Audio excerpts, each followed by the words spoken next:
எரியிற விறகு அடுப்பில் தோசையை ஊற்றி கொண்டாந்து வச்சா அந்த அம்மா கண்ணங்கரேன்னு இருக்குது அந்த தோசை. பையன் ஒரு மாதிரி அதை பார்த்தான்.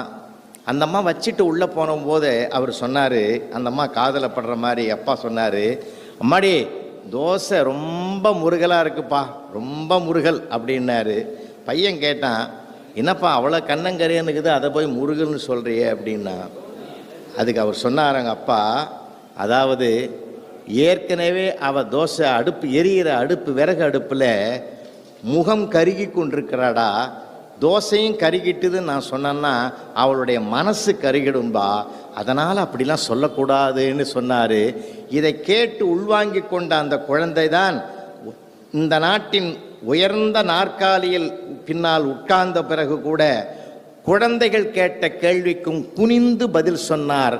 அவர்தான் மேதகு அப்துல் கலாம் என்கிற மனிதர்.